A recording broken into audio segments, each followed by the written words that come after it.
Hello नमस्कार दोस्तों, उत्कर्ष परिवार में आप सब लोगों का दिल खोल के स्वागत है। जी हां प्यारे दोस्तों, 360 डिग्री सीरीज जहां नर्सिंग के हर सब्जेक्ट को 360 डिग्री पे घुमाया जाता है और वो क्वेश्चन डील किए जाते हैं जो आपके अपकमिंग एग्जाम को नस्तेनाबूद करने के लिए कतई जहर साबित होने वाले हैं। तो जोड़ दीजिएगा, जगा दीजिएगा तमाम उन विद्यार्थियों का जिनका ख्वाब है सरकारी कर्मचारी बनना।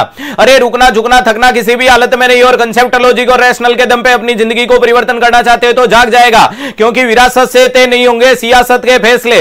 इस बार उड़ान तय करेगी आसमान किसका होगा। तो आसमान भी अपना होगा, जिंदगी भी अपनी होगी, जान भी अपनी होगी, रुतबा भी अपना होगा, सिलेक्शन भी अपना होगा, सिलेक्शन के बाद खुशी भी अपनी होगी। तो पड़ोसी के लिए क्या होगा सर, तुम जलन बरकरार रखना, हम जलवे बरकरार रखेंगे।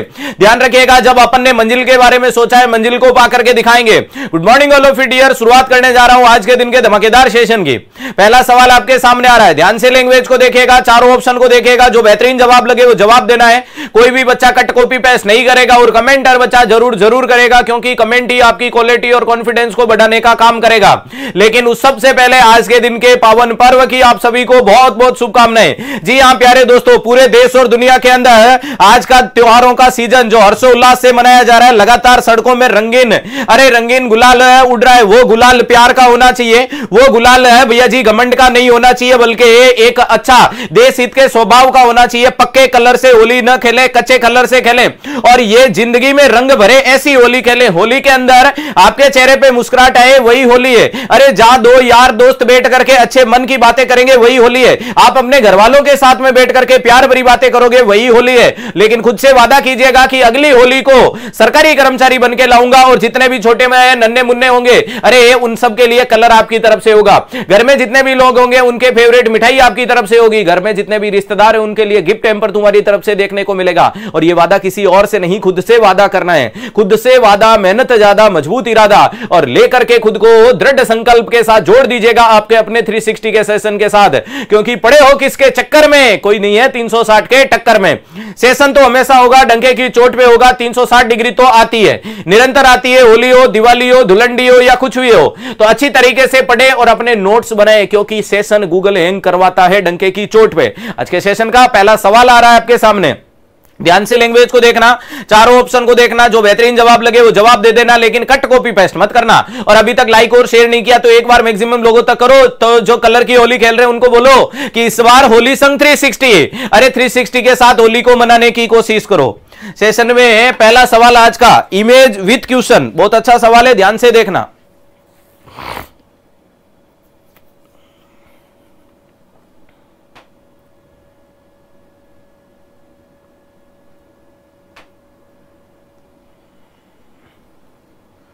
What is a treatment of the condition below? अरे नीचे दिखाई गई कंडीशन का क्या इलाज होगा।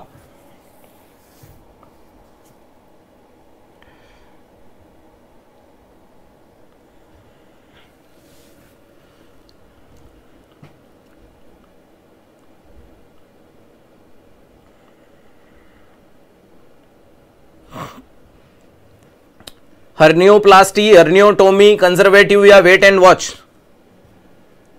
कंडीशन दिख रही है सर, कंडीशन क्लियर क्यों नहीं लाते हो? तो सुन लेना, एम्स दिल्ली फोटो ऐसे ही देगा, वरना जानबूझ के मैं ऐसी फोटो ला रहा हूं, वरना मैं क्लियर ही ले आता, क्लियर वो नहीं देगा।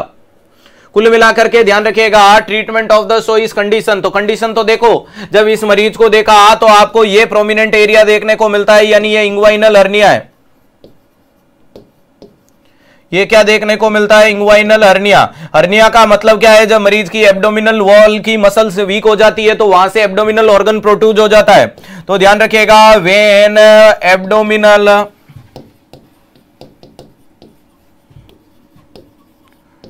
मसल्स वीक, अरे जब मरीज की एब्डोमिनल मसल्स वीक हो जाए, उसके बाद में एब्डोमिनल प्रेशर बढ़ जाए, अरे उसके बाद में क्या बढ़ जाए? एब्डोमिनल प्रेशर बढ़ जाए, वेरी इंपॉर्टेंट चीज है। और एब्डोमिनल प्रेशर होने से क्या देखने को मिलते हैं? एब्डोमिनल ऑर्गन प्रोट्रूड होता है। क्या देखने को मिलता है इसके अंदर? एब्डोमिनल ऑर्गन क्या देखने को मिलता है? प्रोट्यूजन देखने को मिलता है। यानी प्रोट्यूजन का मतलब अपनी कैविटी को छोड़ के दूसरी साइड में डायफ्राम को क्रॉस करके एब्डोमिनल जीआईटी का कोई ऑर्गन डायफ्राम को क्रॉस करता है, हेटल हर्निया कहलाता है, ध्यान रखिएगा।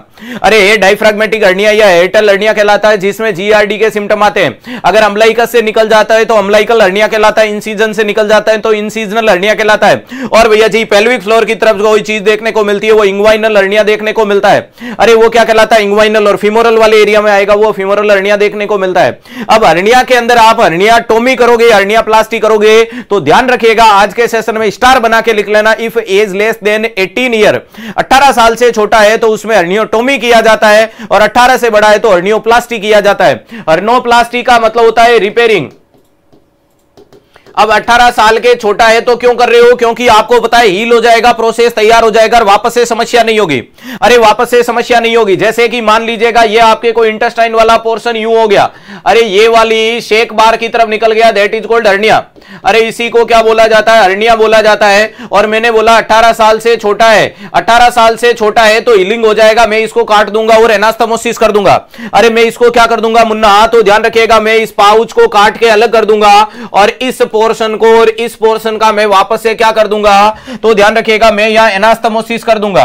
अरे यहां मैं क्या कर दूंगा, इन दोनों का आपस में एनास्थेमोसिस कर दूंगा, वेरी इंपॉर्टेंट चीज है। और एनास्थेमोसिस करने के लिए, अरे इंटेस्टाइन के एनास्थेमोसिस करने के लिए तो कटिंग विद एनास्थेमोसिस के लिए एक स्पेशल डिवाइस काम में लेते हैं, और जिस डिवाइस का नाम होता है एनटीपीसीएल। अरे ध्यान रखिएगा, नॉन ट्रोमेटिक लीनियर कटर, एनटीएलसी। क्या काम में लेते हो, non traumatic linear cutter, non traumatic linear cutter, जो काटने में भी मदद करता है। और वापस उसमें क्या होते हैं, अरे स्टेपल होते हैं। ध्यान रखिएगा, उसमें क्या देखने को मिलते हैं, उसमें स्टेपल लगते हैं। 55 नंबर, 75 नंबर, 100 नंबर और 150 नंबर 4 नंबर की पिन आती है, वो साइज के आधार पे वो लगाई जाती है। ध्यान रखिएगा, वेरी इंपॉर्टेंट चीज है, जिससे आप क्या करोगे, एनास्थेमोसिस। तो 18 साल से छोटा है तो क्या कर दो, हर्नियोटोमी कर दो। क्या कर दो, हर्नियोटोमी कर दो। और 18 से ऊपर है तो आपको पता है जैसे जैसे बढ़ेगी वैसे वैसे इंटेस्टाइन वीक हो जाएगी। अरे जैसे जैसे बढ़ेगी वैसे वैसे इंटेस्टाइन वीक होती है, और वीक होती है जैसे ही आप काट दोगे, लेकिन वापस से जोड़ने के दौरान, जैसे कि एक दीवार, नई दीवार होती है अपनी घर पे, उसमें कील लगाते हो तो लग जाती है। पुरानी जर्जर दीवार में कील मारोगे तो जहां कील लगाने के लिए हथौड़ा मारोगे वहां पूरा का पूरा फ्लैप बार आ जाता है, और हमें डर लगता है कि यार हथौड़ा मारने के चक्कर में कहीं दीवार ही नहीं गिर जाए। सेम स्थिति होती है कि जब जोर जवानी का चलता है दौर, तब कर दो ऑपरेशन में, निकाल दो पार्ट को। लेकिन जब उम्र का तकाजा बढ़ जाता है, मोर देन 18 ईयर वाला होता है, तो सिर्फ रिपेयर करो, बाकी उससे ज्यादा प्रिपेयर मत करो। तो हर्नियोप्लास्टी किया जाता है। हर्नियोप्लास्टी को हर्नियोरेपी भी बोला जाता है, हर्नियोरेपी भी किया जाता है।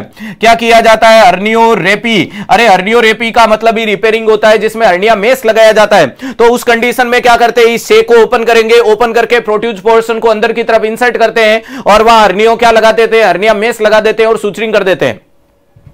तो जैसे ही आप हर्निया वाले पोर्शन में इंसिजन लगाओगे, अरे जो प्रोट्यूज पोर्शन है उसको रिवर्ट बैक करोगे। ध्यान रखिएगा, इंसिजन लगा करके यहां क्या देखने को मिलता है, प्रोट्यूज पोर्शन को। आंकड़ा अटकना नहीं चाहिए प्यारे दोस्तों। जब आंखों में अरमान लिया, मंजिल को अपना मान लिया, कि जब आंखों में अरमान लिया, मंजिल को अपना मान लिया, मुश्किल क्या आसान क्या, जब ठान लिया तो ठान लिया। अरे प्रोट्यूज पोर्शन को आप क्या कर रहे हो, रिवर्ट बैक कर रहे हो। क्या कर रहे हो, रिवर्ट। अरे क्या कर रहे हो, रिवर्ट बैक कर रहे हो। रिवर्ट बैक करने के बाद वहां क्या लगा दोगे, हर्निया मेस लगा दोगे। अरे वहां क्या लगा दोगे, हर्निया मेस लगा दिया जाता है, और उसके बाद में उसे क्या कर दोगे, सूचरिंग कर दोगे। ध्यान रखिएगा, क्या कर दोगे, सूचरिंग कर दिया जाता है। वेरी इंपॉर्टेंट चीज है कि अंदर वाले पोर्शन का सूचर वाइक्रिल से करोगे, और जो मरीज के सीत होती है, एब्डोमिनल सीत को क्लोजर किया जाता है पीडीएस जैसे सॉल्यूशन से या पीडीएस जैसे सूचर से या स्ट्राइटाफिक्स से। तो ध्यान रखिएगा, अंदर एब्जॉर्बल सूचर, एब्जॉरेबल। अरे एब्जॉरेबल सूचर्स कौन सा काम में लेते हो, तो अंदर काम में लिया जाता है वाइक्रिल। अरे कौन सा काम में लेते हो, वाइक्रिल नाम का सूचर। ध्यान रखिएगा, जिसे पॉलीग्लाइकेटिन के नाम से जाना जाता है। वहीं पे सीत की क्लोजिंग के लिए, सीत की क्लोजिंग के लिए कौन सा काम में लेते हो, तो पीडीएस, जिसे पॉलीडाइक्सोन, वो भी एब्जॉर्बल है। या कौन सा काम में लोगे, स्ट्राइटाफिक्स। अरे कौन सा, स्ट्राइटाफिक्स से सीत क्लोज करोगे। और उसके बाद में भैया जी जो स्किन होती है, अरे लास्ट में स्किन किससे लगाते हो, नॉन एब्जॉर्बल से लगाई जाती है। नॉन एब्जॉरेबल से लगा दो या स्टेपलर मार दो, ये याद रखिएगा, ये आपके सामने एक सीक्वेंस मैंने और बना दिया पूरी की पूरी सर्जिकल प्रोसीजर का। क्लियर है? हर्निया मेस में इंफेक्शन के चांसेस ज्यादा होते हैं, तो hernia mess just open before applying into the body, body में लगाने से जस्ट पहले ही खोलना। ऐसे नहीं कि ऑपरेशन शुरू हुआ उसी टाइम हर्निया मेस खोल के रख दिया ट्रॉली पे और लगातार 2 घंटे तक पड़ा रहा, तो उसमें माइक्रो ऑर्गेनिज्म ग्रोथ कर सकते हैं उसकी जाली में।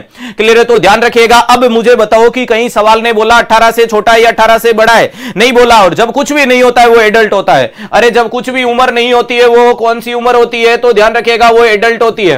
अरे कोई उम्र नहीं होती है, उसकी उम्र क्या होती है? एडल्ट। तो हर्नियोप्लास्टी करेंगे। अरे क्या करोगे? एडल्ट में हर्नियोप्लास्टी करेंगे, क्योंकि अरे एक्सपेरिमेंट करने की उम्र निकल चुकी है, रप्चर करवा बैठोगे। अरे हर्नियोटोमी करोगे? नहीं। कंजर्वेटिव का मतलब है पोजीशन के द्वारा ग्रेविटी फोर्स से वापस है जो प्रोट्यूज पोर्शन है उसका जाना। कंजर्वेटिव ट्रीटमेंट करवाया जाता है नॉर्मली। अरे कंजर्वेटिव ट्रीटमेंट का मतलब क्या है? Conservative, no surgical correction done, no initial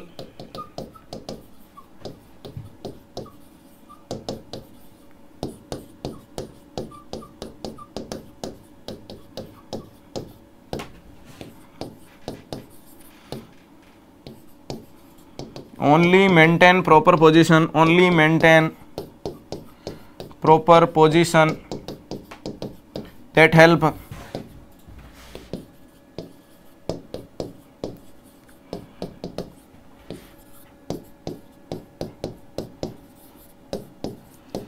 help in gravity force।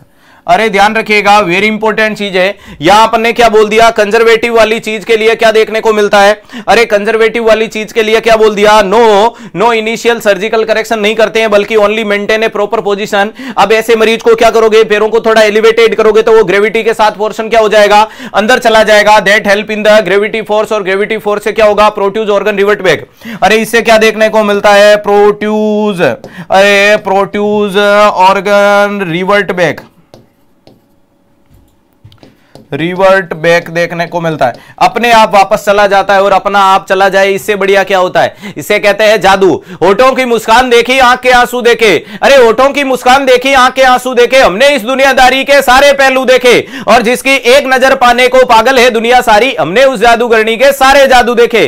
तो ये तो जादू वाला खेल हो जाएगा। सवाल का राइट आंसर ए चला गया। कंजर्वेटिव नहीं करेंगे, और वेट एंड वॉच से कुछ नहीं होता है। अरे वेट एंड वॉच करने से इंतजार करने वाले को उतना ही मिलता है जो जितना मेहनत करने वाला छोड़ जाता है। अगला सवाल बहुत बेहतरीन सवाल है, ध्यान से पढ़ोगे तो जवाब सही करोगे, वरना बोलोगे दिल गलती कर बैठा है, फिर गलती कर बैठा है। तो ध्यान से सवाल की लैंग्वेज को देखना है, पहचानना है, परखना है और अपना बेहतरीन आंसर दो। और ये लाइक और शेयर वाला आंकड़ा अटक कैसे रहा है? तुम तो मेरे शेर हो। अरे तुम ही तो उम्मीद, जोश, जुनून, पागलपन हो जो त्योहारों के सीजन में भी बोलता है कि नहीं रुकना, नहीं झुकना, नहीं थकना। अरे सेशन की धजिया उड़ानी है, गूगल को हैंग कराना है, एग्जामिनर को उसकी औकात दिखाना है। तो फटाक से क्लास को लाइक और शेयर नहीं किया तो कर दीजिएगा, क्योंकि पूरी धरा साथ दे तो और बात है, और तू जरा सा साथ दे तो और बात है। चलने को तो एक पांव पर भी चलती है दुनिया, मगर दूसरा साथ दे तो और बात है, और दूसरा पांव तुम्हें कदम से कदम मिला करके चलना है।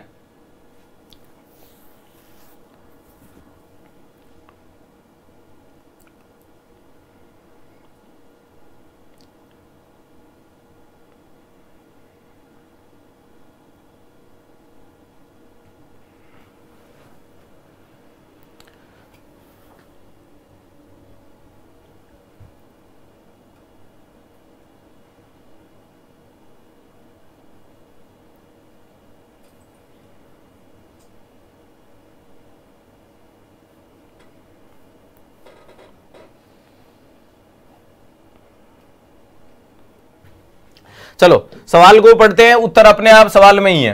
The nurse is a auscultating. Auscult का मतलब स्टेथोस्कोप की मदद से सुनना। आस्कल्ट का मतलब क्या होता है? सुनना।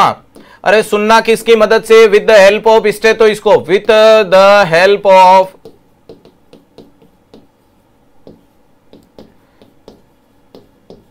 एक ऐसा साउंड जो स्टेथोस्कोप की मदद से सुना जाता है। स्टेथोस्कोप के बारे में जानकारियां डॉक्टर रेने लिनेक ने बताई थी।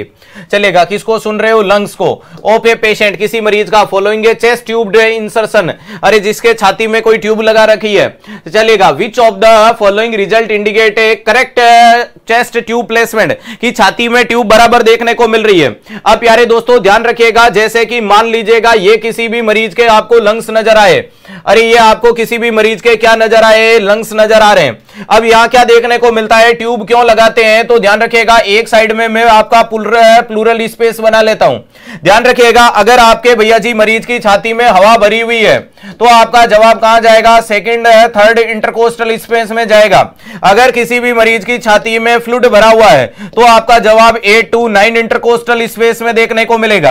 अरे ध्यान रखिएगा, फ्लूइड भरा हुआ है तो 8 to 9 इंटरकोस्टल स्पेस में जाएगा, हवा भरी हुई है तो 2 से इंटरकोस्टल स्पेस में जाएगा, और कुछ नहीं है तो मोस्ट कॉमन 4 से 5 इंटरकोस्टल स्पेस में जाता है। 4 से 5 इंटरकोस्टल स्पेस में। वहीं पे ट्यूब होती है वो मिड एक्सिलरी लाइन जाती है, और निडल होती है वो मिड क्लेविकुलर लाइन जाती है। तो अगर इमीडिएटली तो ट्यूब नहीं निडल ही डाली जाती है, तो निडल अगर डालोगे तो वो मिड क्लेविकुलर लाइन में डाली जाती है, मिड क्लेविकुलर लाइन में निडल डाली जाती है। और ध्यान रखिएगा, अगर आपसे पूछा जाता है ट्यूब कहां लगाई जाती है तो आपका जवाब होगा मिड एक्सिलरी लाइन। अरे मिड एक्सिलरी लाइन में क्या लगाई जाती है? अरे मिड एक्सिलरी लाइन में क्या लगाई जाती है? ट्यूब। अब ट्यूब के अंदर आपको पता है सक्शन चेंबर होता है, कलेक्शन चेंबर होता है और प्रेशर चेंबर देखने को मिलता है। 100 ml से ज्यादा आ जाता है तो डॉक्टर को इन्फॉर्म करने वाली चीज है। इंटरमीडिएट बबलिंग कॉमन होती है, कंटिन्यूअस बबलिंग एयर लीकेज के बारे में जानकारियां देकर के जाती है। इसकी क्लीनिंग कहां होती है? तो जहां ट्यूब डाल रखी है उसको इनर टू आउटर मोशन में क्लीन करना होता है। फ्लूइड आने को डॉक्यूमेंटेशन किया जाता है, ग्रेविटी फोर्स मेंटेन किया जाता है, नेगेटिव प्रेशर अप्लाई किया जाता है। नेगेटिव प्रेशर सक्शन चेंबर के नाम से जाना जाता है, उसमें हवा है, अरे पानी इसीलिए भरा जाता है कि एयर एंट्री को रोका जा सके। ट्यूब का डिस्प्लेसमेंट और ट्यूब का डिस्कनेक्शन हो जाता है तो भैया जी आपको क्या करना है? ट्यूब को पानी में घुसेड़ना है, और डिसलोकेशन हो जाता है तो स्किन को पिंच करना है। ये सारी जानकारियां अपन हजारों बार पढ़ चुके हैं, ये नहीं है। अब आपसे तो मरीज ये पूछ रहा है कि ट्यूब बराबर लगी हुई है, ये कैसे पता चलेगा? तो मुन्ना जब बराबर लगा है तो हवा भी दोनों साइड में बराबर जाएगी या नहीं जाएगी? अगर कई बार एग्जामिनर आपसे ये पूछता है कि मरीज है जिसमें एंडोट्रेकियल ट्यूब लगाई है और राइट साइड के लंग्स में हवा ज्यादा जा रही है, लेफ्ट में नहीं जा रही है, आंसर क्या है? तो जवाब देना ट्यूब लाइट में घुस गई, लंग्स में नहीं है, लेफ्ट में नहीं है। वो तो एंडोट्रेकियल की बोल रहा हूं। एंडोट्रेकियल ट्यूब में कभी एग्जामिनर बोल देता है एक मरीज है जिसमें एंडोट्रेकियल ट्यूब लगाई, अरे एंडोट्रेकियल ट्यूब लगाई और राइट लंग्स में हवा आ रही है, लेफ्ट में नहीं आ रही है, तो आप क्या बोलोगे? ट्यूब फॉरवर्ड मूवमेंट करके राइट में चली गई तो लेफ्ट रह गया। नॉर्मली ट्यूब एंडोट्रेकियल ट्यूब कहां होती है? 1 to 2 inch above the carina, carina से ऊपर, यानी इस ट्यूब को आपको यहां आकर के कहां रखना चाहिए? अरे ध्यान रखिएगा, इसको आपको कहां रखना चाहिए था? सर ये ट्यूब यहां तक आती तो ये बराबर सप्लाई कर जाती। अब सेम टू सेम चीज है कि जब मरीज में आपको ड्रेनेज लगा रहे हो, अरे जब मरीज के अंदर ड्रेनेज वाली चीज चल रही है तो वो क्या करेगी? अंदर भरे हुए फ्लूइड को निकालेगी, और निकालेगी तो उसको असेस, क्योंकि लंग साउंड नॉर्मल होगा भाई, हवा न्यूमोथोरेक्स हो गया और पानी भरा हुआ है, मतलब प्लूरल इफ्यूजन जैसी चीजें, अंदर के भरे हुए फ्लूइड को जब आप बाहर की तरफ निकालोगे तो मरीज में साउंड नॉर्मल आना चाहिए।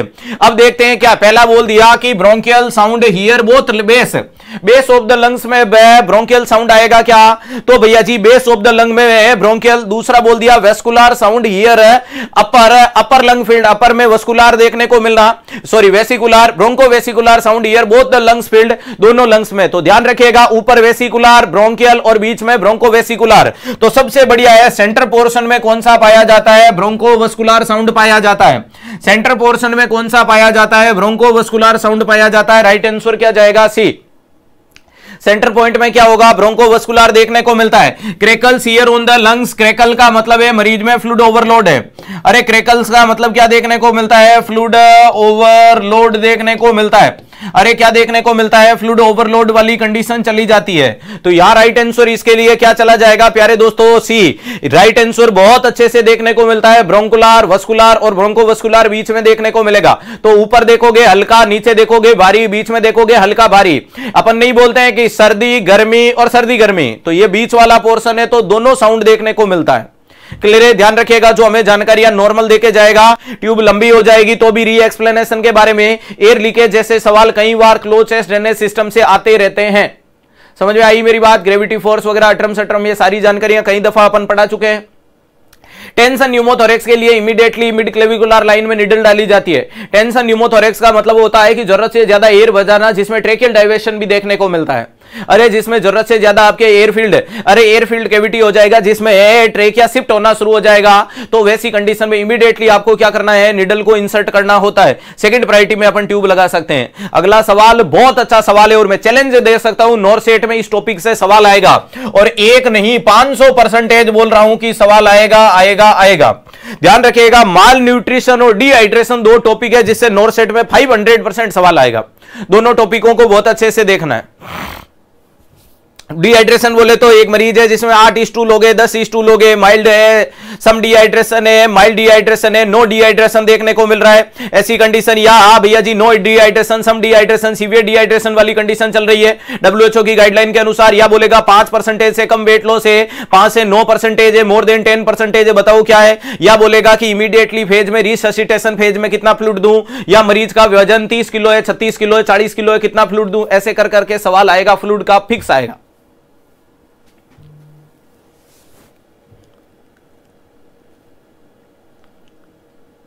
सारे बच्चे जवाब देंगे, उसके बाद मैं इस शब्द पे जाऊंगा।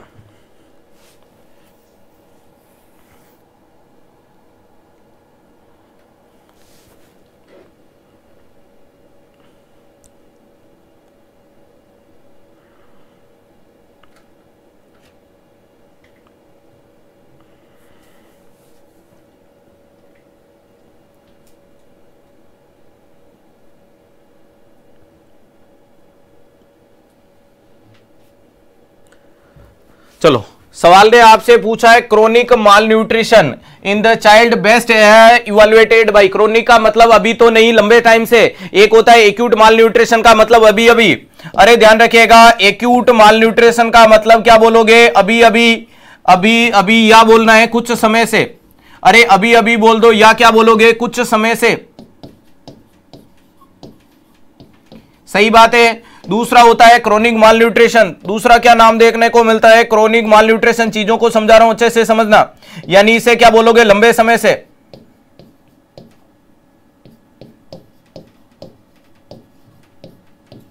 अरे इसे क्या बोलोगे, लंबे समय से, या काफी समय हो गया। अब मुझे बताओ, अभी अभी कोई चीज हुई है और आप में कुपोषण के शिकारी हो, तो ऐसा कभी हुआ है कि 2-4 दिन डायरिया हुआ, हाइट कम पड़ गई? नहीं। तो एक्यूट में हमेशा वेट लॉस, वेट को प्रायोरिटी दी जाती है। एक्यूट में हमेशा प्रायोरिटी किसको दोगे, वेट को, कि भाई कुछ समय की बात है, तो इसके लिए जवाब हमेशा किससे रिलेटेड आएगा, वेट। और वजन कभी भी उम्र के आधार पे नहीं घटता है, वजन घट जाता है हाइट के आधार पे। तो एक्यूट के लिए होता है वेट फॉर हाइट, जितनी हाइट है उसके अनुसार वजन घट गया। क्यों? क्योंकि भले 2-3 दिन डायरिया होगा तो भी मरीज में ऐसा हो जाएगा, खान पान नहीं होगा तो भी हो जाएगा। क्रोनिक देखो लंबे टाइम तक वाली चीज, यहां क्या होती है, इसे वास्टिंग बोला जाता है, इसे स्टंटिंग बोला जाता है। लंबे टाइम तक अगर आप कुपोषण के शिकारी रहोगे तो जितनी आप में वृद्धि होनी है वो होगी नहीं, तो आपकी हाइट घटेगी। और हाइट कभी वजन के आधार पर नहीं घटती है, हाइट घटती है उम्र के आधार पर, कि इस उम्र के आधार पर इतना हाइट होना चाहिए था, हाइट नहीं हो रहा है। तो ध्यान रखिएगा, यहां हमेशा रिस्पॉन्सिबल कौन निकल के आएगा, हाइट।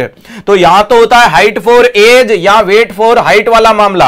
अरे इसे वास्टिंग के रूप में देखने को मिलता है। अरे इसे क्या बोला जाता है, वास्टिंग बोला जाता है। इसे क्या बोला जाता है, स्टंटिंग बोला जाता है। यानी यहां बोनापन आएगा, यहां पतलापन आएगा। यहां क्या देखने को मिलता है, पतलापन। अरे यहां पतलापन आएगा, यहां क्या देखने को मिलता है, बोनापन। अरे ध्यान रखिएगा, यहां क्या देखने को मिलता है, बोनापन, और वहां देखने को मिलता है पतलापन। तो जब क्रोनिक हुआ तो क्रोनिक के लिए क्या, वेट फॉर हाइट, वजन हाइट के आधार पे, तो वेट फॉर हाइट तो एक्यूट है। वेट फॉर एज वजन के आधार पे नहीं, तो height for age right answer चला जाएगा सी। अरे भैया जी पॉन्ड्रल इंडेक्स होगा, नहीं होगा, तो राइट आंसर इसके लिए क्या देखने को मिलता है, सी। ये मैंने समझाने की कोशिश की है, रटवाना मेरा जिंदगी का सिद्धांत नहीं है, क्योंकि एग्जाम में जाके अपन कंफ्यूज हो जाते हैं, वेट एज हाइट वेज वेट। ये तो सीधा सा फंडा देखो कि भैया जी घर में अगर तुम्हें 3-4 दिन डायरिया होगा तो क्या हाइट घटेगी या वजन, वजन घटेगा। और लंबे टाइम तक अगर तुम्हें कोई कुपोषण के शिकारी चलोगे तो हाइट घटेगी। हाइट घटने का मतलब हाइट घटती नहीं है, जितनी उम्र है उतनी बढ़ती नहीं है, तो वो वाला मामला देखने को मिलता है। अगला सवाल, in the ABCD of the light. अरे एबीसीडी को लेकर के जवाब देने की कोशिश करो, बहुत अच्छा सवाल है, किसी भी बच्चे का गलती से भी गलती नहीं करना है।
लगातार सब बच्चों का सही जवाब आ रहा है।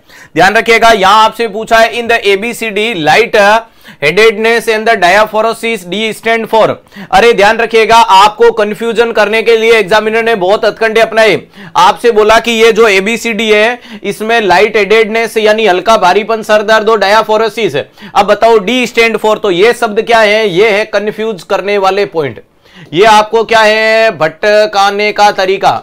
अरे भटकाने का तरीका, ध्यान रखिएगा, भटकाने का तरीका। एग्जामिनर आपको कैसे भटका सके, ये वाला पॉइंट। दिमाग आप सोचोगे कि लाइट हेडेडनेस एंड डायफोरोसिस, नहीं सोचना है। अरे एबीसीडीई की गाइडलाइन क्या है? तो एडवांस ट्रोमेटिक लाइफ सपोर्ट। अरे ध्यान रखिएगा, एडवांस ट्रोमेटिक लाइफ सपोर्ट एटीएलएस की गाइडलाइन है। एटीएस की गाइडलाइन देखने को मिलती है जिसे क्या बोला जाता है? Advance traumatic life support. Advance traumatic life support के नाम से जाना जाता है, जिसे क्या बोला जाता है? एटीएलएस बोला जाता है। और यहां आपको बताया जाता है कि इसमें ए आता है, अरे इसमें बी आता है, ये नॉरसेट ने पिछली बार भी पूछा था, सी आता है और डी आता है और ई आता है। इन सब का मतलब क्या होगा? तो ए का मतलब एयरवे होना चाहिए, अरे बी का मतलब क्या होना चाहिए? ब्रीथिंग होना चाहिए। बी का मतलब क्या देखने को मिलेगा? ब्रीथिंग होगा। सी का मतलब क्या होगा? सर्कुलेशन होना चाहिए। अरे डी का मतलब क्या होता है? डिसएबिलिटी होती है, डिसएबिलिटी जाएगा। और ई का मतलब क्या देखने को मिलता है? तो याद रखिएगा, एक्सपोजर या एनवायरमेंटल। एनवायरमेंटल वेरी इंपॉर्टेंट चीज है, पिछली बार ई पूछा था। अरे पिछली बार पूछा था एटीएलएस की गाइडलाइन से ई क्या है।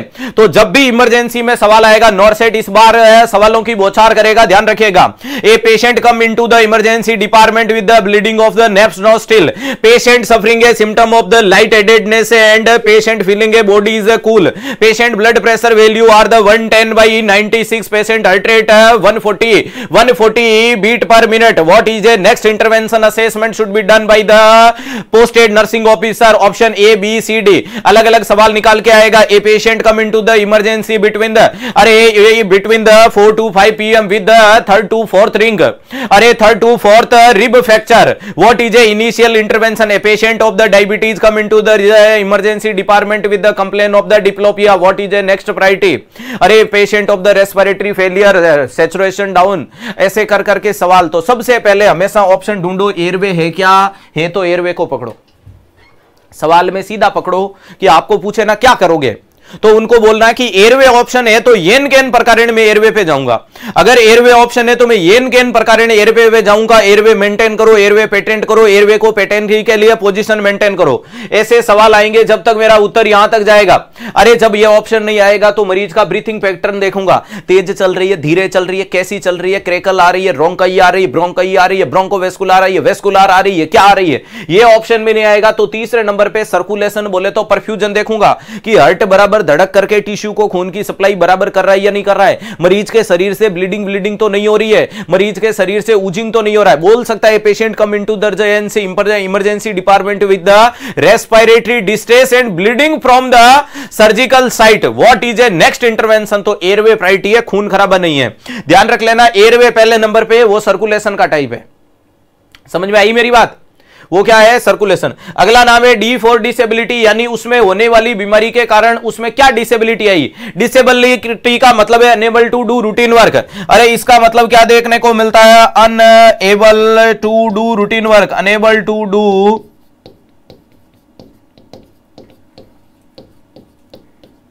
अरे unable to do routine work. अरे जो रोजमर्रा जिंदगी के किए जाने वाले काम होंगे वो काम आप नहीं कर पाओगे, वो क्या कहलाएगी? डिसेबिलिटी कहलाएगी। और लास्ट लिखा है ई का मतलब एक्सपोजर या एनवायरमेंट, आपका जिन चीजों से एक्सपोज हुआ उसके कारण आप में क्या परिवर्तन आया वो चीज। तो ध्यान रखिएगा, डी का मतलब क्या है? Disability, right answer C. Loose motion की दुकान, शरीर में पानी की कमी और डिमेंशिया नहीं है। Dementia is a disorder of memory, अलग अलग होता है, जिसमें मोस्ट कॉमन डिमेंशिया का नाम है अल्जाइमर डिमेंशिया। बाकी एड्स है डिमेंशिया प्रीकॉक्स हो सकता है, मेटाबॉलिक हो सकता है, सेरिब्रोवास्कुलर एक्सीडेंट यानी इंफाक्शन के कारण हो सकता है। क्लियर है, ध्यान रखिएगा, वेरी इंपॉर्टेंट चीज है ये डिमेंशिया वाली कंडीशन। डिमेंशिया के अंदर most common dementia Alzheimer dementia, जिसे सेनाइल डिमेंशिया बढ़ती हुई उम्र के साथ बोला जाता है।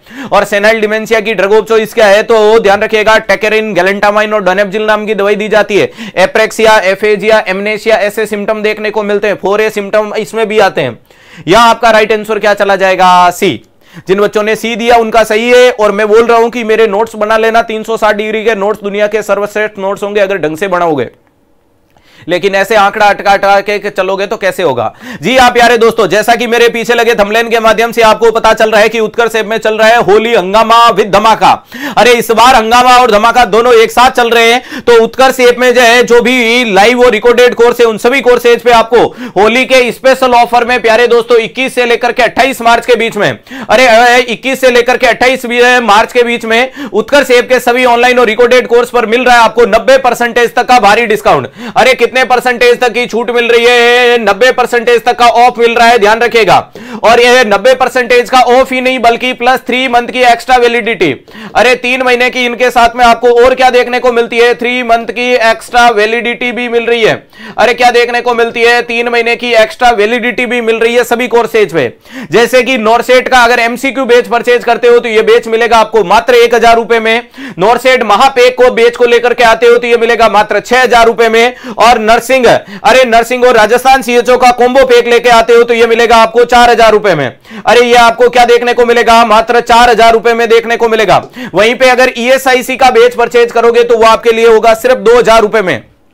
Employ state insurance corporation of India, अरे ये बेच आपके लिए मात्र 2000 रुपए में। ध्यान रखिएगा ये बेच कोई रिकॉर्डेड बेच नहीं है, लाइव फ्रॉम स्टूडियो बेच है, ध्यान रखिएगा। इसके साथ में अगर डीएसएसबी DSSB का जिसमें नर्सिंग और नॉन नर्सिंग दोनों है, अरे जिसमें नर्सिंग और नॉन नर्सिंग दोनों है, अगर इस बेच को आप परचेज करते हो तो आपके लिए फीस रहेगी मात्र 2500 रुपए। ये ऑफर प्राइस बोल रहा हूं और ऑफर की तारीख 28 के बाद नहीं रहेगी, 21 से 28 मार्च तक ही है। नेक्स्ट बोल दिया भैया जी, अगर नॉरसेट का LFS का बेच लेते हो जो लाइव फ्रॉम स्टूडियो है वो मात्र 3500 रुपए में। और हमारे जोधपुर के ऑफलाइन सेंटर पे चलने वाला नॉरसेट का ऑफलाइन बेच अगर आप घर बैठे पढ़ना चाहते हो तो लाइव फ्रॉम क्लासरूम का बेच होगा वो मात्र 5500 रुपए में आपके लिए अवेलेबल होगा। अरे कितने रुपए में होगा, मात्र 5500 रुपए में आपके लिए अवेलेबल होगा। और अति महत्वपूर्ण इंफॉर्मेशन क्या है, ये 21 से 28 मार्च तक है। उत्कर्ष ऐप के नोट्स घर बैठा मंगाना चाहते हो तो उत्कर्ष ऐप के अंदर एक बुकशाला नाम का ऑप्शन है, उसमें भी भारी छूट चल रही है। बुकशाला से किताबें भी ऑर्डर करोगे तो इस होली के ऑफर में उसमें भी आपको डिस्काउंट मिलेगा।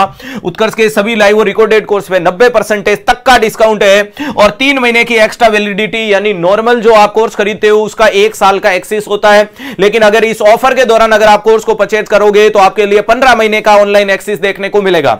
जब तक वो बेच लाइव है वो लाइव चलेगा और उसके बाद एज ए रिकॉर्डेड आपके सामने रहेगा। नेक्स्ट उत्कर्ष ऐप की खास बात है कि उसमें जो भी मौजूदा कोर्स है उसको आप कितनी भी बार देख सकते हो, यानी उसकी फ्रीक्वेंसी कोई फिक्स नहीं है। आप 10 बार 20 बार 50 बार 60 बार चेक करो, पढ़ो, पहचानो, कोई फर्क नहीं पड़ता, आप आराम से पढ़ो। उसमें ऑडियो वीडियो लेक्चर होता है, आपको वीडियो देखना है तो वीडियो करो, नहीं तो आपको रिवीजन करना है तो आप ऑडियो ऑप्शन को सेलेक्ट कर दो, ईयरफोन लगा लो, टीचर बोलता रहेगा, आप सुनते रहोगे। आपको पैनल की पीडीएफ मिलती है, ऑनलाइन क्विज मिलते हैं, टेस्ट पेपर मिलता है, ई नोट्स मिलते हैं, सब कुछ बोले तो धमाकेदार कोर्स है। इसीलिए बोला जाता है कि पढ़े हो किसके चक्कर में, कोई नहीं है उत्कर्ष के टक्कर में। कामयाबी पे होगा सबका हक, लेकिन मेहनत आज करनी पड़ेगी, खुद से वादा, मेहनत ज्यादा, मजबूत इरादा, ये तीनों चीजें लेकर के आपको खुद को मजबूती के साथ पेश करना पड़ेगा तो ही सिलेक्शन निकलेगा, और सिलेक्शन तो डेफिनेटली निकलेगा। नेक्स्ट सवाल आपके सामने क्या देखने को मिलेगा, कुछ इस प्रकार से, ध्यान से देखें, सवाल भी है साथ में एक्सरे भी है और फिर जवाब देना है। जैसा कि सबको पता है पहले कभी भी फोटो नहीं देखनी चाहिए, एक्सरे हो चाहे स्टेपलर हो। मैं आगे खड़ा हो जाता हूं, पहले सवाल ऑप्शन फिर फोटो, सवाल ऑप्शन फिर फोटो, सवाल पढ़ो, ऑप्शन पढ़ो, फिर फोटो को देखना है।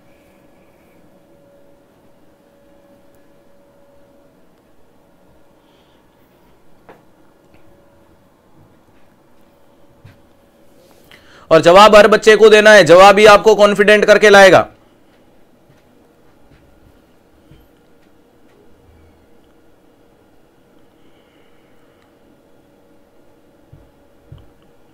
सवाल ने पूछा है 34 ईयर ओल्ड फीमेल, अरे आपसे पूछा है 34 ईयर ओल्ड फीमेल, एक 34 साल की कोई भाभी जी है जो history of the alcohol intake, दारू पीती है। वाह, 34 साल की उम्र में दारू पीना। नेक्स्ट आपसे क्या बोला है, initial was taking a NSAID, और वो एक अभी दवाई ले रही है non steroidal anti inflammatory drug. अरे ये drugs for a abdominal pain, क्यों? क्योंकि उसको पेट में दर्द हो रहा है। तो क्या पता दारू पीने के कारण लीवर सिरोसिस हो गया होगा। चले नेक्स्ट बोल दिया, सी डेवलप ए सीवियर पेन, पेट में भयंकर दर्द है इन द होल एब्डोमिन, और पूरे पेट में, ऐसा नहीं कि स्पेसिफिक पोर्शन में, अपर क्वाड्रेट, लोअर क्वाड्रेट, एपीए, अरे ध्यान रखिएगा एपिगैस्ट्रिक, हाइपोगैस्ट्रिक या अम्लाइकस, ऐसा कुछ नहीं है। Radiography is the given below, what is A diagnosis, और फोटो दिखा करके बताओ कि क्या हो गया। ओहो, ये है भाभी जी का एक्सरे। चलो ध्यान रखिएगा, इस भाभी जी के एक्सरे के अंदर अगर अपन बताने की कोशिश करें तो ये आपका क्या देखने को मिलता है, ये रिब केस देखने को मिल रहा है। ध्यान रखिएगा, अरे ये आपके ये वाला पोर्शन, ये इन भाभी जी का हार्ट आपको नजर आएगा, कई लोगों को ये बूंट नजर आएगा। ध्यान रखिएगा, ये आपके डायफ्राम वाला एरिया है। अरे ध्यान रखिएगा, और ये इसके ऊपर ये प्रोट्रूजन देखने को मिल रहा है, और इसके बीच में भी आपका क्या है, हवाएं जैसा मामला देखने को मिल रहा है। चलो पहला बोल दिया रप्चर ऑफ एक्टोपिक प्रेगनेंसी, दूसरा acute pancreatitis, perforated liver abscess और हेलो विस्कियस परफोरेशन। अरे क्या देखने को मिल रहा है, तो अगर इन सारे ऑप्शन को देखोगे तो चीजों को समझो। क्या आपके सवाल में कहीं पे प्रेगनेंसी का जिक्र हुआ? नहीं हुआ। क्या कहीं पे सवाल में बोला कि फीमेल गेस्टेशनल एज है, ये है वो है? नहीं है। और फीमेल में अगर ये वाली चीज एक्टोपिक प्रेगनेंसी रप्चर होती तो दर्द होल बॉडी में, होल एब्डोमेन में नहीं होकर के लोअर एब्डोमेन में होता। अरे इसके कारण देखने को क्या मिलता है, पेन का स्पेसिफिक पोर्शन क्या देखने को मिलता है, lower abdominal, lower abdominal sharp pain देखने को मिलता है। अरे क्या देखने को मिलता है, लोअर एब्डोमिनल शार्प पेन देखने को मिलता है इस मरीज में, कि पेट में खतरनाक वाला दर्द होता है और लोअर पोर्शन में होता है। तो पहला तो उड़ा दो। अब एक्यूट पेनक्रेटाइटिस, अरे प्यारे दोस्तों अगर मैं पूछूं एक्यूट पेनक्रेटाइटिस का मोस्ट कॉमन कारण क्या है, तो कोलीलिथियासिस। अगर एक्यूट पेनक्रेटाइटिस का आपसे मैं मोस्ट कॉमन कोज पूछूं तो जवाब क्या देखने को मिलती है, कोलीलिथियासिस। कोलीलिथियासिस is a most common. Second most common पूछेगा तो क्या देखने को मिलता है, क्रोनिक एल्कोहल। ध्यान रखिएगा, क्रोनिक एल्कोहल, क्रोनिक एल्कोहल आपका, ये आपका मोस्ट कॉमन देखने को मिलता है। ये आपका सेकंड मोस्ट कॉमन देखने को मिलता है किसके अंदर, एडल्ट के अंदर। ध्यान रखिएगा, और वहीं पे बच्चे में अगर पूछ लिया जाएगा तो क्या देखने को मिलता है, abdominal blunt trauma. Very important चीज क्या देखने को मिलता है, वहीं पे अगर आपको मोस्ट कॉमन एक्यूट पेनक्रेटाइटिस का कारण अगर मैं चिल्ड्रंस में पूछूंगा तो आपका जवाब क्या होगा, एब्डोमिनल ब्लंट ट्रॉमा। लिख लीजिएगा, ये अति महत्वपूर्ण लाइनें लिखवा रहा हूं। अरे इसके लिए क्या देखने को मिलता है, एब्डोमिनल ब्लंट ट्रॉमा देखने को मिलता है। क्या देखने को मिलता है, एब्डोमिनल ब्लंट ट्रॉमा, कि बच्चे के पेट के ऊपर कोई ब्लंट ऑब्जेक्ट से, अरे धारदार शार्प नहीं बल्कि नॉन पेनिट्रेटिंग जैसा ब्लंट ऑब्जेक्ट से कोई ट्रॉमा हुआ तो उसमें एक्यूट पेनक्रेटाइटिस है। एडल्ट में कोलीलिथियासिस first priority, second chronic alcohol है किसके, एक्यूट पेनक्रेटाइटिस के लिए। मोस्ट कॉमन भैया जी चिल्ड्रंस के लिए क्या देखने को मिलता है, एब्डोमिनल ब्लंट ट्रॉमा देखने को मिलता है। कई बार एक दो सवाल और लिखवा देता हूं, स्टार बना के लिख लीजिएगा कि अगर किसी भी इंसान में एब्डोमिनल ब्लंट ट्रॉमा होगा, अरे एब्डोमिनल आपका मरीज के अंदर कई बार लिखा जाता है एब्डोमिनल ब्लंट ट्रॉमा हो रहा है, अरे जवाब दो कौन सा ऑर्गन डैमेज होगा। और वहीं पे किसी भी मरीज में एब्डोमिनल पेनिट्रेटिंग इंजरी में कौन सा ऑर्गन डैमेज होगा, एब्डोमिनल एब्डोमिनल पेनिट्रेटिंग ट्रॉमा में कौन सा ऑर्गन मोस्ट कॉमनली अफेक्ट होता है या डैमेज। तो अगर ब्लंट ट्रॉमा हो रहा है, ब्लंट इंजरी में आपका हमेशा स्प्लीन जाने की संभावनाएं ज्यादा होती है। अरे कौन डैमेज होता है, तो ध्यान रखिएगा स्प्लीन जाता है ज्यादातर, मोस्ट कॉमनली, अरे मोस्ट कॉमनली स्प्लीन जाएगा। और अगर पेनिट्रेटिंग इंजरी है तो ज्यादातर कौन डैमेज होगा, लिवर डैमेज होता है मोस्ट कॉमनली। तो ध्यान रखिएगा, वेरी इंपॉर्टेंट चीज है। अगर आपसे पूछे एब्डोमिनल ब्लंट ट्रॉमा में मोस्ट कॉमनली कौन सा ऑर्गन डैमेज होता है, स्प्लीन, जिसे अपन ब्लड बैंक के रूप में देखते हैं कि हमारे शरीर का ब्लड बैंक है, खून से भरा हुआ है। ध्यान रखिएगा, वहीं पे पेनिट्रेटिंग कोई चाकू वाकू घुसेड़ दिया तो आपका कौन डैमेज हो जाएगा, लिवर। और वहीं पे अगर आपसे बोल दिया जाता है कि गन शॉट इंजरी में सबसे ज्यादा कौन इन्वॉल्व होती है, स्मॉल इंटेस्टाइन, वहीं पे ध्यान रखिएगा gun shot injury.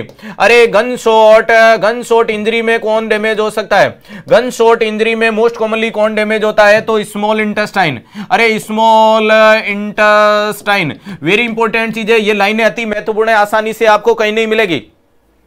Acute pancreatitis का मोस्ट कॉमन कारण बच्चों में क्या जवाब दिया है मैंने? एब्डोमिनल ब्लंट ट्रोमा बोला है, पेनिट्रेटिंग ट्रोमा नहीं बोला है। ट्रोमा को अगर वो बोल दे कि पेनिट्रेटिंग या ब्लंट तो ब्लंट। एडल्ट में क्या बोला? कोलिलिथियासिस। कोलिलिथियासिस का मतलब गोल ब्लैडर की जो स्टोन होती है वो वाला मामला गड़बड़ाएगी। दूसरे नंबर पे क्रोनिक एल्कोहल वाला मामला चलता है। ब्लंट ट्रोमा, स्प्लीन हो गया, ये हो गया, ये हो गया, स्मॉल इंटेस्टाइन वाला पोर्शन हो गया। अरे चीजें समझ में आ रही है ना? पेनक्रेटाइटिस के मरीज में कुलन और टर्नर नाम के साइन देखने को मिलते हैं, सबको पता है।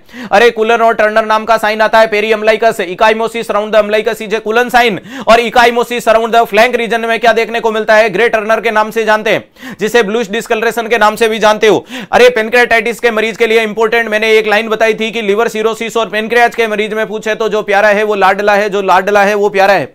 ये दो चीजें मैंने आपको बताई थी। अरे बताया या नहीं बताया? मैंने बोला था कि अगर या तो पूछे लिवर सिरोसिस, अरे या तो पूछे लिवर सिरोसिस के बारे में, और या फिर किसके बारे में पूछे? पेनक्रिएटाइटिस। अरे पेनक्रिएटाइटिस, ऐसी कंडीशन में मैंने बोला था यहां जांचें आती है जैसे कि एसजीओटी और जांच आती है एसजीपीटी, ये दो कंफ्यूज करती रहती है। इधर जांचें आती है सीरम लाइपेज और सीरम एमाइलेज।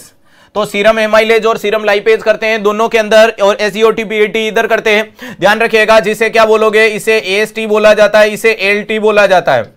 अब आपको एक ही चीज याद करनी है कि जो लव है वो प्यार है, जो प्यार है वो लव है, और जो प्यारा है वो लाडला है, जो लाडला है वो प्यारा है। अति महत्वपूर्ण चीज क्या देखने को मिलती है? लिवर में लव, और जो लव है वह प्यार है, और जो प्यार है वही लव है। ध्यान रखिएगा, जो लव है वो प्यार है, जो प्यार है वो लव है, और जो लड़की है वो परी है, जो परी है वो लड़की है।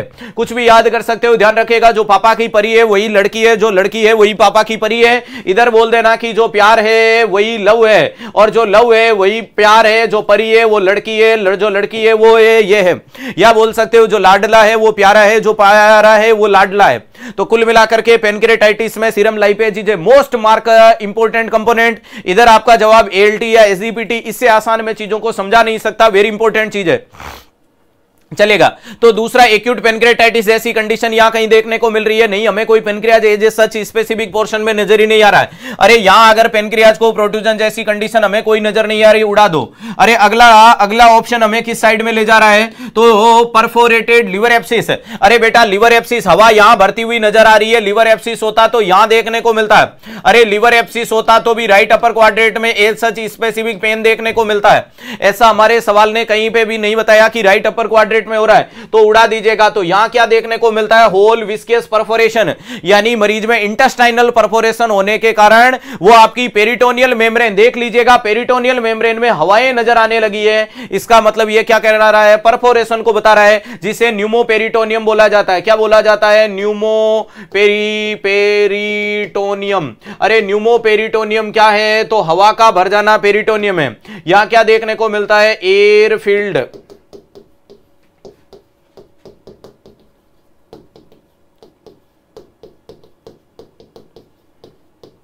Air field cavity into peritoneum.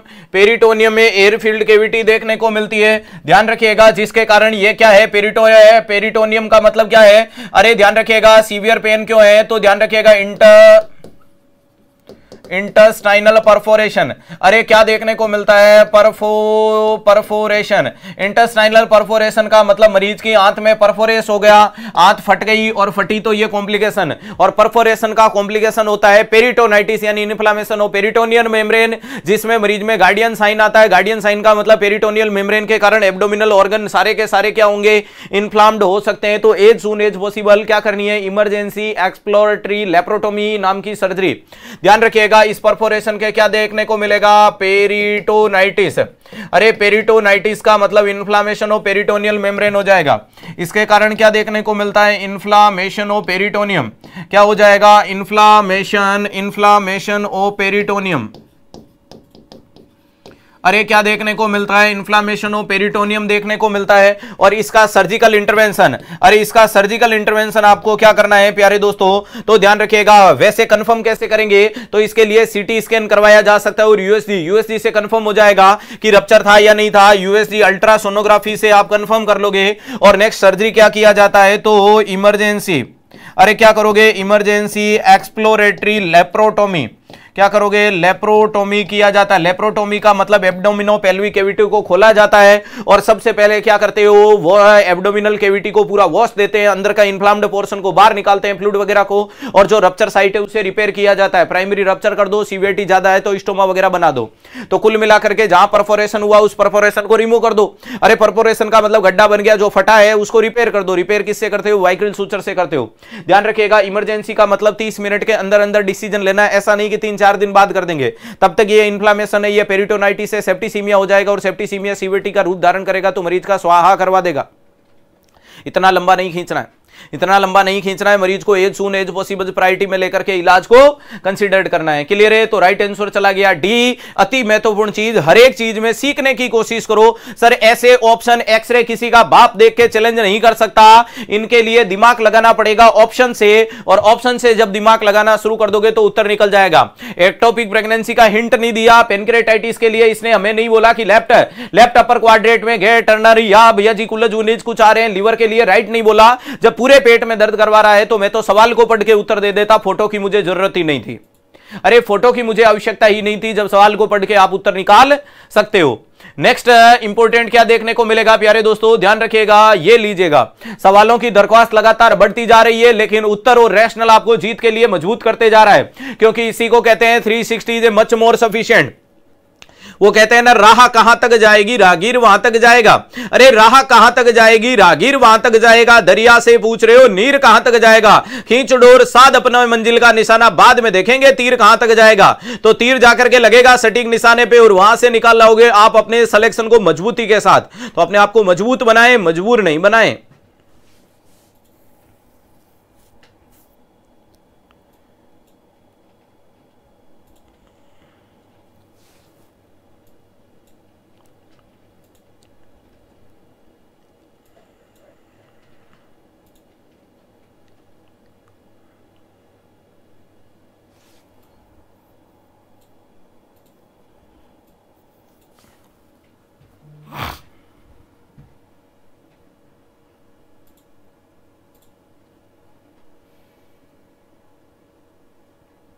कुछ बच्चे सिर्फ कॉपी पेस्ट करते हैं आंसर को। ये आज लाइक वाला आंकड़ा इतना कैसे अटक गया? अभी तक दुनिया होली खेल रही है क्या? उनको बोलो होली तो होली, होली तो होली। सफलता की, रंग की होली खेलने की कोशिश करो। कंसेप्ट की होली खेलो, लॉजिक की खेलो, रैशनल की खेलो। खुद को गूगल स्टूडेंट बनाने के लिए 360 की होली खेलो। तो इस बार बोल सकते हो #होली विथ 360।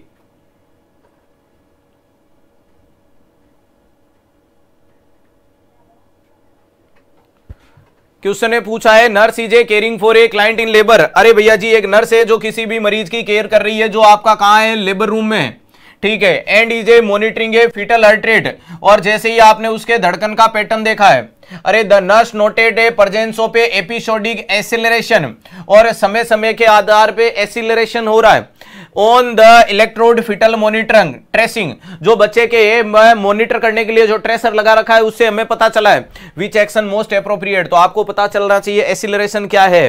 तो ध्यान रखिएगा, एक प्रोसीजर होता है एनएसटी। एनएसटी का मतलब अपन ने बोला था non stress test. Non stress test,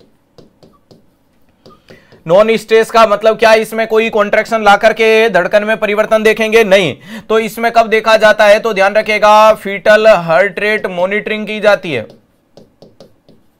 अरे क्या किया जाता है? फीटल हार्ट रेट मॉनिटरिंग की जाती है। किसके साथ में? With the movement of baby, with the movement of baby. अरे बच्चे के मूवमेंट के आधार पे, अरे बच्चे के मूवमेंट के आधार पे क्या देखा जाता है? अरे बच्चे के मूवमेंट के आधार पे आप क्या देखोगे? उसकी धड़कन में होने वाला परिवर्तन क्या कहलाता है? एनएसटी कहलाता है। और ये एनएसटी वाली कंडीशन को अपन क्या बोलते हैं? एसिलरेशन। अरे इसे क्या बोला जाता है? एसिलरेशन बोला जाता है। अरे इसको क्या बोला जाता है? एक्सीलरेशन बोला जाता है। वेरी इंपॉर्टेंट चीज है। अब जैसे ही बच्चा मां के पेट में घूमेगा, ये ऐसा मामला क्या होता है, बच्चे की धड़कन जितनी होती है उससे 15 बीट पर मिनट बढ़ जाती है। कितने सेकंड के लिए बढ़ जाती है? प्लस 15 सेकंड के लिए बढ़ जाती है। और ऐसा एपिसोड कब आता है? 20 मिनट में। अरे 20 मिनट में ऐसा 2 टाइम आपका स्लॉट देखने को मिलता है। ध्यान रखिएगा 20 मिनट में 2 बार ऐसा स्लॉट देखने को मिलता है। वेरी इंपॉर्टेंट चीज है। तो ध्यान रखिएगा 15 बीट पर मिनट का बढ़ जाना, 15 सेकंड के लिए बढ़ जाना, और यह माजरा या मामला हर 20 मिनट में 2 बार देखने को मिलता है। हर 20 मिनट में यह मामला या माजरा 2 बार होता है। तो ध्यान रखिएगा जैसे ही बच्चा घूमा, जैसे बच्चा घूमा ये घूमा, अरे जैसे बच्चा घूमा वैसे धड़कन बढ़ गई, वापस बच्चा घूम के नॉर्मल आया, धड़कन घट गई, फिर बढ़ गई। तो कुल मिलाकर के बच्चे के घूमने के आधार पे धड़कन बढ़े। अरे ध्यान रखिएगा ये इस साइड में क्या लिखा मैंने? मूवमेंट लिखा, और इस साइड में मैंने क्या लिखा? फीटल हार्ट रेट लिखा। तो ये फीटल हार्ट रेट वाला हो गया, इधर मूवमेंट वाला मामला हो गया, ये मूवमेंट वाला मामला हो गया, ये फीटल हार्ट रेट वाला मामला हो गया। और इन चीजों को जब आपको रिलेट करने की कोशिश करते हो, ये वाली कंडीशन को अपन क्या बोलेंगे? एसिलरेशन बोलेंगे। ऐसी कंडीशन को अपन एसिलरेशन बोलते हैं। ये तो कॉमन है, घूमेगा और धड़कन बढ़ेगी तो नॉर्मल फाइंडिंग है, और नॉर्मल फाइंडिंग को डॉक्यूमेंट ही किया जाता है। तो ये क्या है कि it is a normal finding. अरे वेरी इंपॉर्टेंट चीज है। रिजल्ट क्या देखने को मिलता है? रिजल्ट देखने को मिलता है कि रीएश्योरिंग, रिएक्टिव,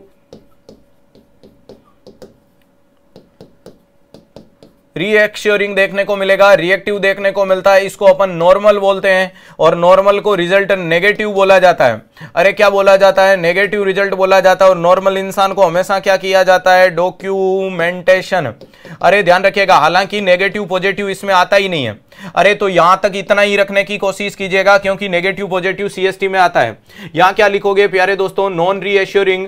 अगर बच्चा रीएश्योर नहीं कर रहा है, नॉन रीएश्योरिंग यानी हमें रेस्पॉन्ड नहीं कर रहा है, तो ध्यान रखिएगा ये बच्चा क्या है? नॉन रिएक्टिव है, रिएक्ट भी नहीं कर रहा है, नॉन रिएक्टिव वाला बच्चा है। ये बच्चा एबनॉर्मल है, और ये बच्चा क्या है? एबनॉर्मल है। और एबनॉर्मल के लिए हमें कहां जाना पड़ेगा? सीएसटी के लिए। अरे ध्यान रखिएगा, गो फॉर सीएसटी, सीएसटी के लिए जाना पड़ेगा। Go for CST, go for CST. तो वेरी इंपॉर्टेंट चीज है कि जब रिजल्ट नॉर्मल आता है, अरे बच्चा, हमें पता है कि बच्चे के मूवमेंट के दौरान धड़कन बढ़ेगी। बच्चे के मूवमेंट के दौरान 15 बीट पर मिनट बढ़ गई फ्रॉम बेसलाइन। 120 से 160 नॉर्मल बच्चे की धड़कन होती है, बेसलाइन 140 होती है। 140 से अगर 15 बढ़ गई तो हमें पता है कॉमन है 15 सेकंड के लिए बढ़ी, और 20 मिनट में ऐसा 2 बार हुआ तो कोई घबराने की आवश्यकता नहीं थी। इसे रीएश्योरिंग बोला, इसे रिएक्टिव बोला, इसे नॉर्मल बोला, और इसको अपन क्या कर देंगे? डॉक्यूमेंट कर देंगे। लेकिन मुन्ना, जितनी बढ़नी चाहिए थी उतनी नहीं बढ़ी तो भी गंभीर समस्या है, सोचने का समय है, सोचने का विषय है। अरे बच्चा रेस्पॉन्ड नहीं कर रहा है तो भी दिक्कत है, और ये रिजल्ट एबनॉर्मल है, और एबनॉर्मल होते ही हमें क्या करनी है? सीएसटी करनी है, यानी कॉन्ट्रैक्शन के साथ देखना है कि जो मुन्ना मूवमेंट के साथ हमें रेस्पॉन्ड नहीं कर रहा है वो कॉन्ट्रैक्शन के साथ क्या खाक रेस्पॉन्ड करेगा। समझ में आई मेरी बात? तो यहां आपका सवाल क्या देखने को मिल रहा है कि the nurse is a caring for a client in the labour and the monitor a fetal heart rate pattern. The nurse noted a presence of episodic acceleration. Acceleration के एपिसोड आ रहे हैं तो ये तो नॉर्मल फाइंडिंग है on the electronic monitor, और जो नॉर्मल होते हैं उसको डॉक्यूमेंट किया जाता है। पहला, notified the primary health care provider for finding. अरे डॉक्टर साहब को बताओ कि अजी डॉक्टर साहब सुनते हो, ये हो गया है। दूसरा, reposition the mother and check the monitor changes in the fetal tracing. Reposition करो। पहली बात कब बताओगे डॉक्टर साहब को? जब रिजल्ट एबनॉर्मल है। Inform only when result abnormal। Doctor को तभी बताना है जब रिजल्ट एबनॉर्मल है या नॉर्मल है। रीपोजिशन कब करते हो? वेरिएबल डिसेलरेशन के अंदर अम्लाइकल कोड कंप्रेशन के कारण। वेरिएबल डिसेलरेशन में अम्लाइकल कोड कंप्रेशन के टाइम किया जाता है, तो ये भी नहीं करोगे। ये भी कब देखने को मिलता है? When variable deceleration. Variable deceleration होता है जिसमें अम्लाइकल कोड कंप्रेशन होगा तो करेंगे। अगला, take the mother vital sign and tell the mother to bed rest in the require for the conserve oxygen. मां के वाइटल चेक करके रेस्ट करो ताकि ऑक्सीजन जरूरी है। अरे नहीं करते हैं बेटा। ऑक्सीजन यूट्रोप्लेसेंटल इनसफिशिएंसी लेट डिसेलरेशन में। अरे ये कहां बताएंगे? ये बताया जाता है लेट डिसेलरेशन में। ये बताया जाता है लेट डिसेलरेशन में, जहां कारण क्या निकल के आता है?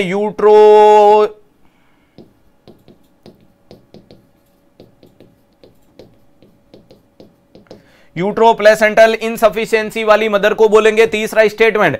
ध्यान रखिएगा, एक सवाल से 4-4, 5-5 निकलने हैं। और document the finding and tell the mother that the pattern on the monitor indicate a fetal wellbeing. अरे मां को बोल दो और कागजी कार्रवाई पूरी कर दो कि ये तो बच्चा है को अच्छा बता रहा है ये हमें बता रहा है कि आपका बच्चा एकदम नॉर्मल है, जोरदार है, जबरदस्त है, जिंदाबाद वाला है। अरे चिंता करने वाला नहीं है, चिंता मुक्त वाला है, टेंशन से बाहर है। तो कुल मिलाकर के प्यारे दोस्तों, ये जो अपन ने एनएसटी और सीएसटी का पैटर्न पढ़ा था, वहीं पे अगर सीएसटी वाली चीज आती है तो इसका रिजल्ट क्या आता है? एक साइड में आप लिखोगे बच्चा रिएक्टिव होना चाहिए। बच्चा अगर रीएश्योरिंग देखने को मिले, अरे बच्चा क्या मिलना चाहिए? रीएश्योरिंग मिलेगा, वो बच्चा नॉर्मल कहलाएगा।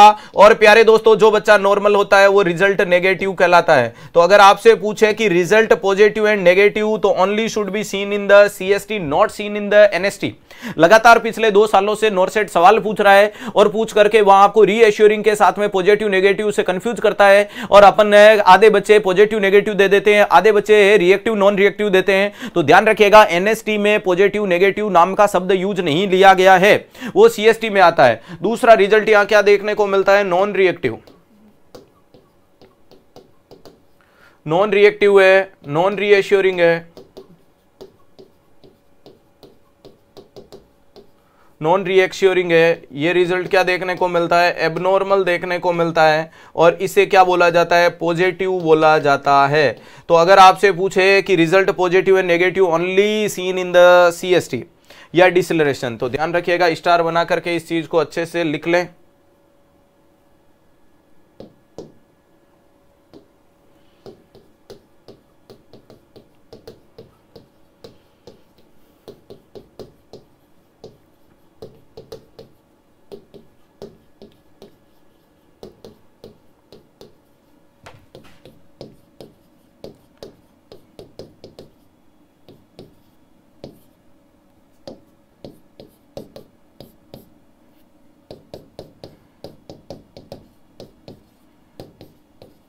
एनएसटी में नहीं होता है, सीएसटी में। और सीएसटी में कॉन्ट्रैक्शन लाने कंपल्सरी है, without contraction CST not done.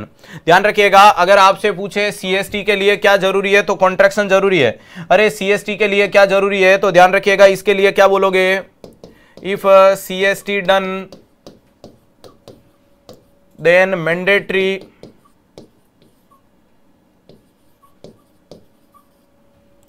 Of contraction. अगर कॉन्ट्रैक्शन नहीं लाते हो तो कोई मतलब नहीं। अब कॉन्ट्रैक्शन चाहिए अपने आप आए, चाहिए फ्रेगेशन रिफ्लेक्स से लाओ, चाहिए ऑक्सीटॉक्सिन से लाओ। अरे ध्यान रखिएगा, चाहिए आपके कॉन्ट्रैक्शन नेचुरल आए, चाहिए आपके फ्रेगेशन रिफ्लेक्स से आए, फ्रेगेशन रिफ्लेक्स से आए, और चाहिए आप ऑक्सीटोसिन का इंजेक्शन लगा के लाओ। अरे low dose of oxytocin, low dose of oxytocin से लाने की कोशिश करो। अरे कैसे भी लाओ लेकिन कॉन्ट्रैक्शन लाओ। अरे कैसे भी लाओ लेकिन क्या लाना है? कॉन्ट्रैक्शन लाने हैं। विदाउट कॉन्ट्रैक्शन ये मामला या माजरा नहीं होगा। अगर आप बिना कॉन्ट्रैक्शन के चाहते हो कि ये चीज सक्सेसफुल हो जाए तो कदाचित नहीं होगी। क्लियर है? तो रिजल्ट वाली चीज पॉजिटिव नेगेटिव इसमें आता है, उसमें नहीं आता है। क्लियर है? बोलो भगत और भगवान की जय। ए बी सी गलत है और डी जवाब क्या हो गया? एकदम जोरदार जबरदस्त जिंदाबाद वाला सही चला गया। इसके साथ ही घड़ी के टिक टिक ने बोल दिया समय की सीमाएं हो चुकी है समाप्त। उम्मीद नहीं पूर्ण विश्वास है कि प्यारे मित्रों आज का सेशन लगा होगा आपको जोरदार जबरदस्त जिंदाबाद वाला। अपनी एक नई उम्मीद की किरण को लेकर के हर दिन को उजागर करने की कोशिश कीजिएगा। होली के त्योहार से अब बाहर निकल के आगे की जिंदगी को जिंदगी में दीपक की तरह उजाला करने वाली दिवाली को याद कीजिएगा। और दिवाली से पहले पहले खुद को सरकारी कर्मचारी बना लें। ये किसी और से वादा नहीं, खुद से वादा करें। क्योंकि 360 डिग्री के लिए अगर मैं बोलूंगा कि सिर्फ हंगामा खड़ा करना मेरा मकसद नहीं है, ये सूरत बदलनी चाहिए। मेरे दिल में नहीं तो कोई बात नहीं, तेरे दिल में ही सही, कहीं पे भी हो ये आग जलनी चाहिए। तो ये सिलेक्शन के नाम की आग को जला के रखिएगा, ये जोश जुनून की आग जला के रखिएगा, ये उम्मीद की किरण को जला के रखिएगा। जब तक इंसान के दिल में उम्मीद जिंदा होती है तब तक वो जिंदा है। जब तक इंसान सूरज को जगाएगा, सूरज आपको नहीं जगाएगा, तब तक आप इतिहास रच के दिखाओगे। जिस दिन सूरज आपको जगाना शुरू कर देगा उस दिन आप पीछे रह जाओगे। अगर कोई इंसान ये सोचता है कि मैं रोज की 2 घंटे नींद एक्स्ट्रा लेकर के खुशकिस्मत हूं, तो उसको मेरा यही कहना है कि अगर तू रोज की 2 घंटे नींद एक्स्ट्रा लेता है, इसका मतलब मोटे मोटे रूप में महीने में तू 60 घंटे नींद एक्स्ट्रा लेता है, यानी मोटे मोटे रूप में तू महीने में 4 दिन तो उठता ही नहीं है। और तू 4 दिन उठता नहीं है तो जो 4 दिन ज्यादा जाग रहे हैं उनसे आगे कैसे निकल पाएगा? तो ध्यान रखिएगा। अरे निकम्मे इंसान की तरह बैठे रहने वालों को उतना ही मिलता है जितना मेहनत करने वाले छोड़ जाते हैं। इसलिए तुम्हें तो मेहनत करना है और दुनिया में खुद की किस्मत खुद लिखना है, अपनी किस्मत खुद लिखें। ध्यान रखिएगा, इसके लिए आपको निरंतर प्रयास करना पड़ेगा और होके मायूस न यूं शाम की तरह ढलते रहिए। जिंदगी एक भोर है, सूरज की तरह निकलते रहिए। ठहरोगे एक पांव पे तो थक जाओगे, धीरे धीरे ही सही मगर चलते रहिए। धीरे चलो लेकिन चलते रहो, बेहतरीन मंजिल की तरफ चलो और परिणाम बढ़ चढ़ करके आएंगे, क्योंकि पड़े हो किसके चक्कर में? कोई नहीं है 360 के टक्कर में। तो आज के लिए इतना ही। सेशन अगर पसंद आया अपनी ईमानदारी के साथ क्लास को लाइक कीजिएगा। क्लास खत्म होने के बाद कमेंट बॉक्स में कमेंट जरूर छोड़िएगा। कल फिर मिलेंगे जोश जुनून पागलपन के साथ, कंसेप्ट लॉजिक रैशनल को लेकर के जिंदगी में परिवर्तन करने के लिए। आज के लिए इतना ही। हंसते रहे, मुस्कुराते रहे, पढ़ते रहे, मस्त रहे, बने रहे उत्कर्ष परिवार के साथ और कर दिखाएगा कुछ ऐसा कि दुनिया करना चाहे आपके जैसा। Thank you so much.